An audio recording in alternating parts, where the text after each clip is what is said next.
Au niveau du vélo, je dirais la politique, bon nous, le syndicat mixte, on est en maîtrise d'ouvrage, je dirais l'Euro-Véloroute numéro 4, hein, qui relie Roscoff de Bretagne jusqu'à Kiev en Ukraine.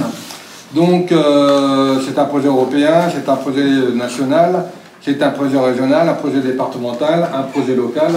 L'objectif que l'on a, c'est de lier, je dirais, toutes les communes du littoral. Au début, quand on a lancé la première enquête publique en 2001, la volonté c'était de lier toutes les stations du littoral, les stations balnéaires. Vous voyez, aujourd'hui, on a évolué depuis le temps. C'est que la critique que l'on avait même à l'époque, si vous voulez, lorsqu'on fait un aménagement, le plus difficile, c'est de se projeter dans le temps. C'est de voir le besoin qu'il y aura demain. Donc, c'est là, ce qui est très intéressant, notamment dans l'étude qui est engagée par la commune de Cailleux, c'est l'objectif, c'est de se projeter demain pour voir l'évolution en termes de mobilité, en termes d'usage, en termes de praticabilité. Et j'admets que ce n'est pas évident à faire l'exercice. Je le fais par moment face à la mer qui est par moment imprévisible. Et même là, par rapport aux mobilités, par rapport à la vie, par rapport à l'aspect social de la population, c'est pas évident. Et donc là, c'est ce qui est très intéressant. Vous voyez, par rapport à 2001, au début, on pensait, c'était même la remarque que l'on avait par certaines personnes du territoire, oui, on ne pense qu'aux touristes. Bon, alors suite à ça, c'est vrai, on s'est dit, oui, c'est vrai, les touristes, il faut aussi penser aux habitants.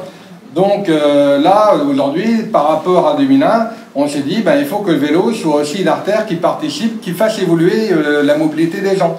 Donc aujourd'hui, on l'a fait passer par toutes les petites communes, on a modifié par rapport, avant on était souvent à l'extérieur même des petits villages. Donc là, c'est l'une des raisons pour lesquelles on est revenu sur la route blanche pour faire le lien entre le Hordel et Cailleux-sur-Mer. Donc vous voyez, même nous-mêmes, aménageurs, on évolue, quoi. Et j'admets, c'est pas évident, c'est même à vous tous, je veux dire, quand vous vous promenez, même ailleurs, il y a des bons exemples, on le montre sur d'autres villes en termes d'écomobilité et autres, c'est de regarder ce qui se passe aussi à l'extérieur et de voir si tous ces éléments demain peuvent être transposables. Bon, l'avantage de Cailleux-sur-Mer, c'est que par rapport à d'autres communes, c'est que vous avez de la place. Dire, vous avez un boulevard maritime qui est vraiment superbe, on sait qu'aujourd'hui c'est votre poumon, le tout c'est qu'il faut qu'il respire. C'est de faire le bon aménagement et surtout ce qui est très intéressant à cette étude, c'est d'arriver à prendre de la hauteur pour avoir, je dirais, une vue globale de votre commune en termes de déplacement, en termes de stationnement et demain en termes d'aménagement.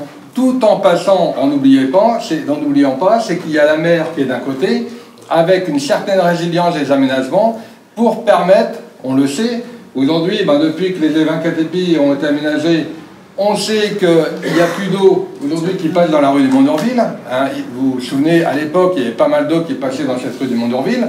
Aujourd'hui, de par l'aménagement, aujourd'hui, il y a plus d'eau dernièrement qui est passée. Mais aujourd'hui, c'était une volonté de l'aménagement. Il fallait garder cette vue sur la mer. Donc on sait impertinemment que la crête de digue est moins haute sur le devant de Cailleux que sur la mer sud. Devant Cailleux, on est en 9 mètres, de l'autre côté, on est à 10 mètres.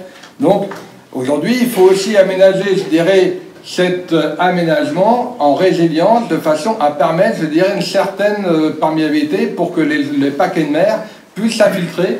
Ou comme on l'a vu, c'est aussi une belle réussite là sur les quelques coups de mer qu'il y a eu, c'est que cette eau, elle passe tranquillement dans Cailleux-sur-Mer et s'infiltre dans les différents avaloirs, dans les différents aménagements d'eau pluviale et qui regagnent le réseau hydrographique à l'arrière et qui repartent à la mer tranquillement. C'est à tout cela qu'il faut réfléchir et c'est même l'avantage de votre ville par rapport à d'autres communes, c'est que justement le fait qu'il y ait aussi cette... on a eu un historique de submersion, d'entrée d'eau de mer et autres, et on le voit, c'est dans votre culture. Aujourd'hui, vous vivez avec, et vous vivez avec ce risque.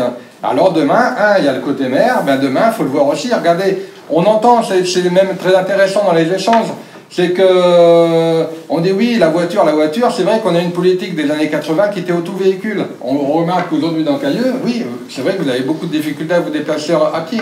Mais aujourd'hui, on voit que la marque, l'empreinte de véhicule.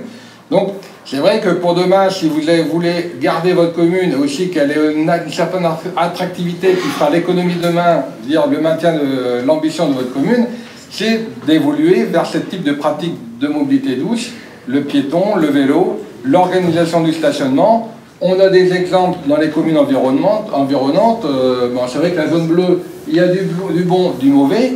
Il y a eu une certaine pratique qui s'est faite à Saint-Valery par rapport à cela. Pourquoi pas Mais il y a aussi des aménagements, le tout c'est de prévoir aussi une certaine adaptabilité demain de l'aménagement. Le tout c'est de bien démarrer. Quoi.